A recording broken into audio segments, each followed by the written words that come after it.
Hello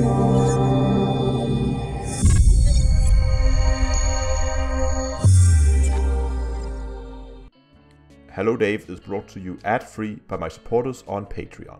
Become a Patreon yourself and get your name listed as a supporter at the end of every video by following the link in the video description. Hello ladies and gentlemen, and welcome back to Hello Dave with Down to Earth Astronomy. Last week, I assume a lot of you guys would have seen Hello Dave from last week. I did have a bit of a rant about the current state of communication from Frontier to the rest of the gaming the community around Elite, and especially regarding the delay on the player minor factions, which for me was the straw that broke the camel's back.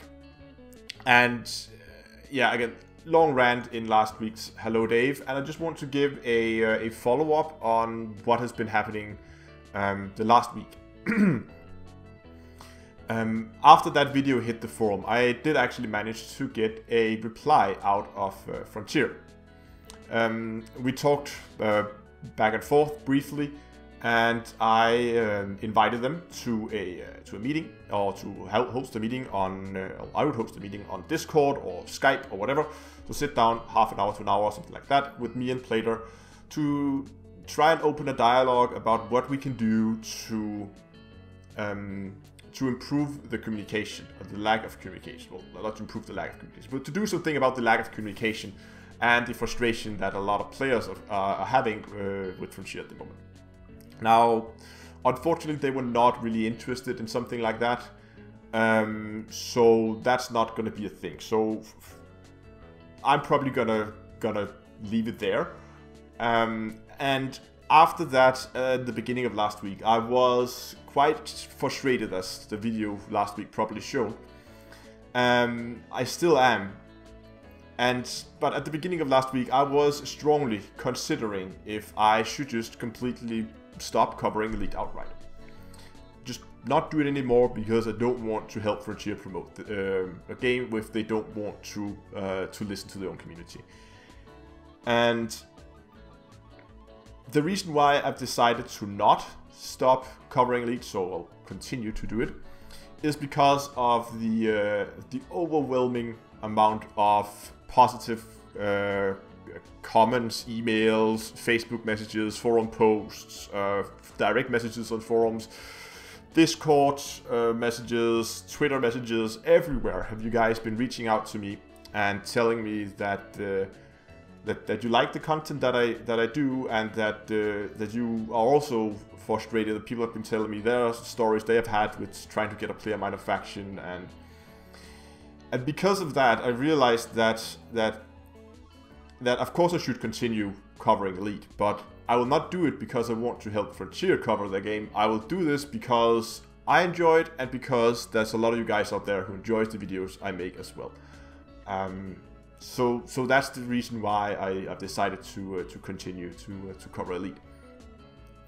But I've still been trying to figure out why Frontier would neglect their own community in such a way, because it seems counterintuitive, it seems counterproductive for them to do something like that. And I think, I'm not sure if it's an explanation or what it actually is, but I just want to share my thoughts on it, and I must stress that this is just my own guess and thoughts. I have nothing to actually back it up, it's just a guess. But what I think might be happening is that originally Frontier might have wanted to make Elite a space version of a flight simulator. You know, those Flight Sim X, whatever they're called. Those type of games where you like have a hyper-realistic game that tries to model a airplane in as much detail and with as high level of realism as possible. I think that maybe that the original idea was to do something like that, but in space.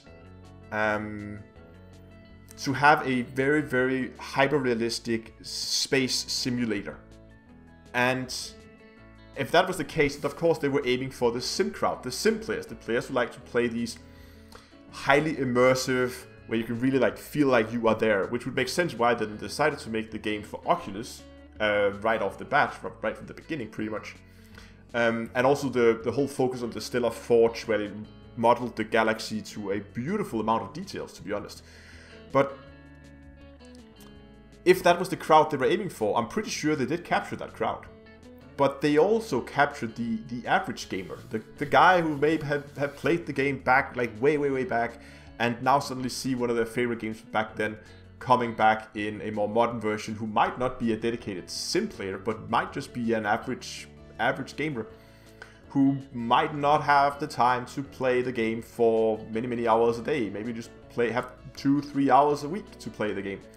And those type of players, my guess is, would often see this as a game where they need to progress towards a goal, as you do in many games. That you set yourself a goal, something you want to do, something you want to achieve, whether that is like get a new fancy ship, or go to somewhere far away, or discover something, or whatever it is you want to do.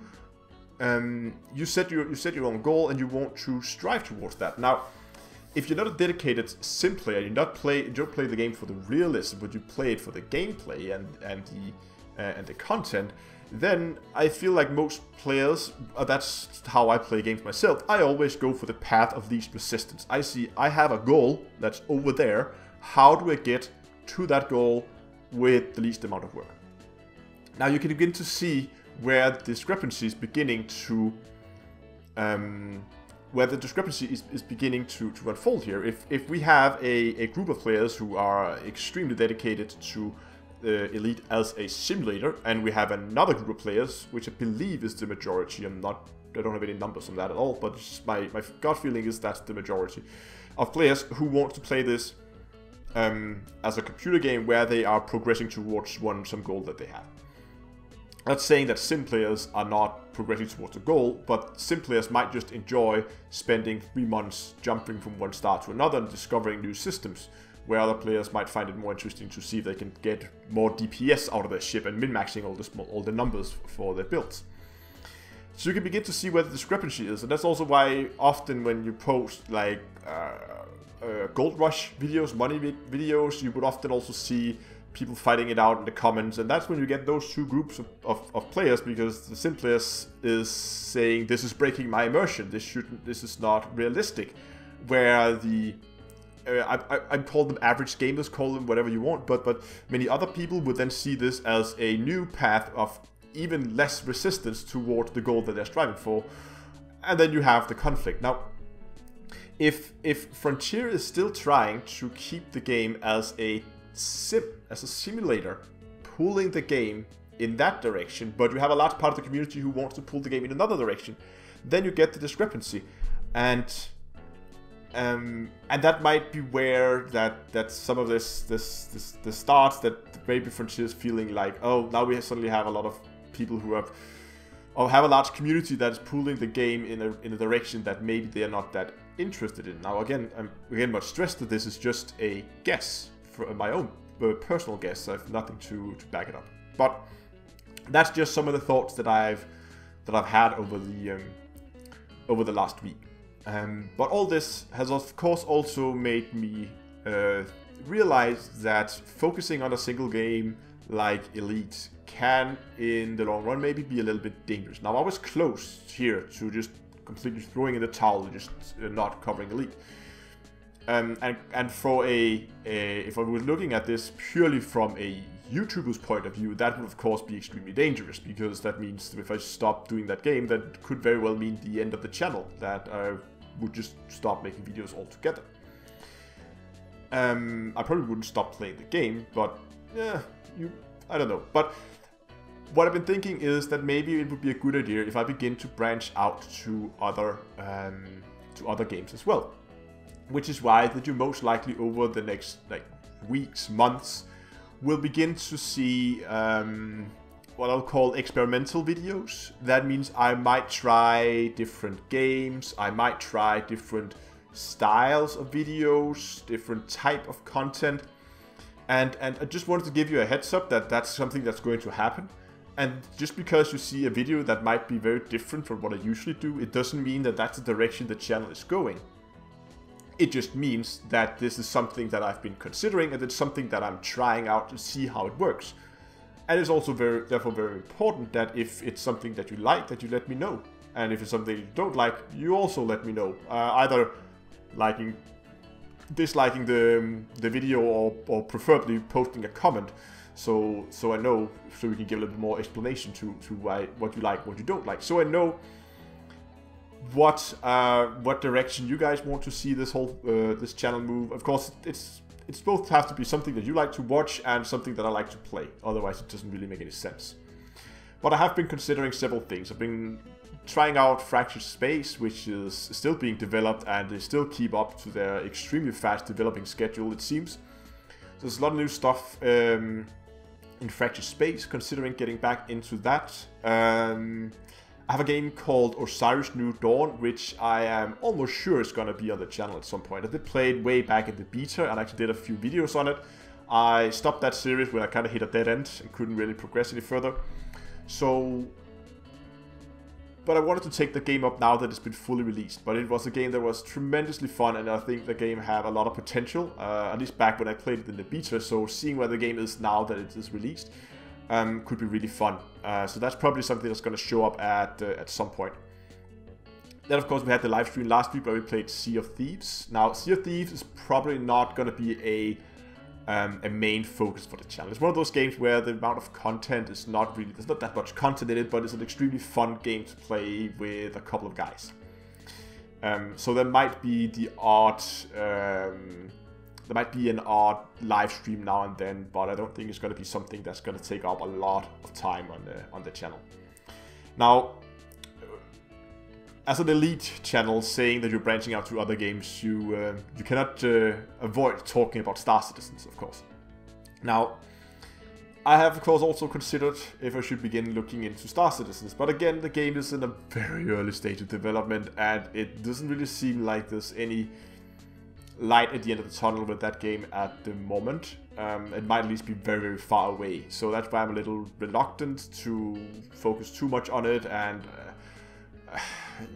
I don't really like the way the excessive prices they take on their microtransactions. I think it's a little extreme, which is why I've been staying a bit away from Star Citizens, but I might consider doing it.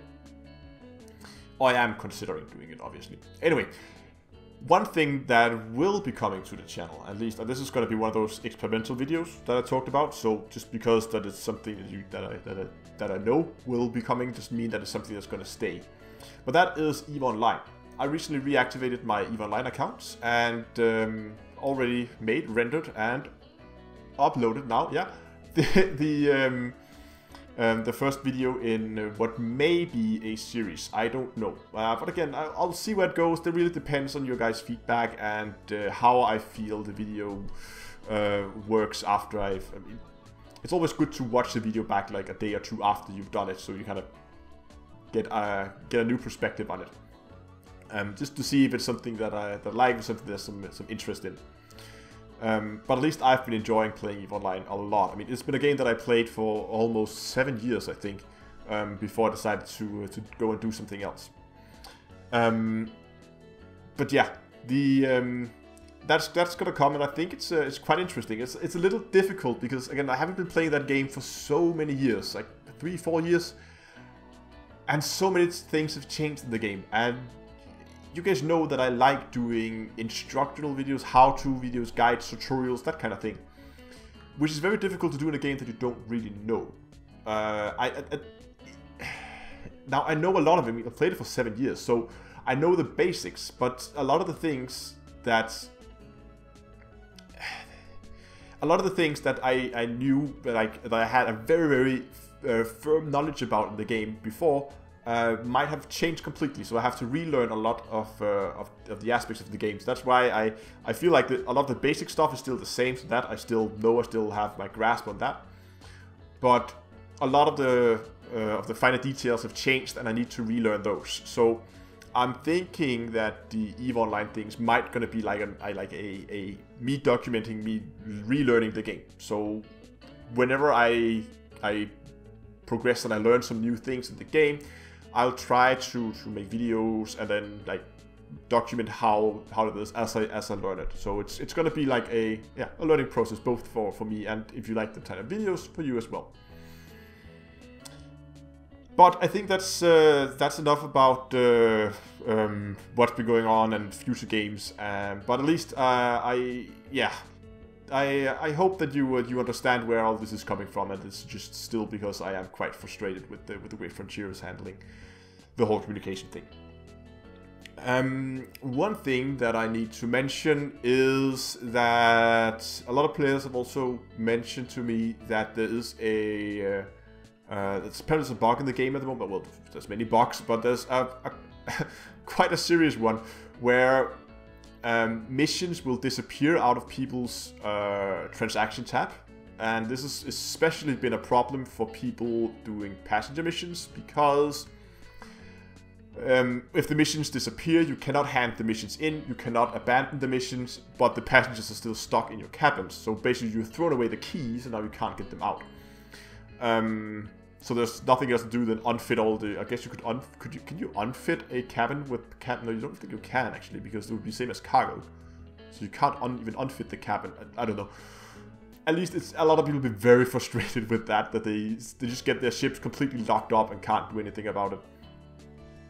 And Frontier has said that it is a high priority for them, but at the time of this recording, I have not yet seen a fix for it or any announcements of when this will be fixed. So we'll have to wait and see. It's just basically a heads up for you guys that this is a thing that's in the game. So if you see something like that, just letting you know that that apparently they're working on it. Now we'll see how long that takes, but yeah. And the last note I have on my small document here is the live stream, which is of course going to be as usual slot tomorrow at 9 o'clock Central European time. So that is GMT +2 because we changed over to daylight saving. And tomorrow's video, or this live stream, is going to feature the Cubecomber, my PvE Corvette. A lot of people have been asking me to do an update on it, what I do, how I would fit it with all the new engineering and all the new special effects. So what I have done is I have made a quite advanced build guide for that ship that's going to come out on Wednesday, so the day after the stream, where it's quite a long video, it's like half an hour, where I go into a lot of detail with how the ship is set up. And the reason why it takes so long to run through the setup is because I've built the ship with a lot of synergy in mind, so I try to make the different modules like support each other, instead of just having one weapon here that does a specific type of damage, and another weapon here that does another type of damage, and then having a shield. And I do a basic build. What I've done is I've used especially the experimental effects to try and enhance each of the modules, like enhance each other. And you have to there's a few tips and tricks that you need to learn if you want to copy that build. But the live stream tomorrow, I will take that ship out. We might go and have a look at the community goal if that is still active. I think it should be if it's not completed, but I'll have a go and look at the community goal. Otherwise, we're just going to find a build and take the ship out so you guys can actually see it in some real action. And then the day after tomorrow, the full guide is going to come out, where again you can see all the details about how the ship is set up, what you need to do, and what engineering modifications to use. I might mention it during the stream, but I don't want to go over a complete walkthrough of the build, because, as I said, it takes half an hour to walk someone through the build. Yeah, so that's why that's going to come in a separate video afterwards. So, I really hope that you guys will tune in for that tomorrow. And then I think I'm gonna call it for today. It's been almost 20 minutes, so let's call it. I really hope you liked this video. If you did, give it a like down below. Remember to subscribe to the channel, and until next time, I will see you guys in space.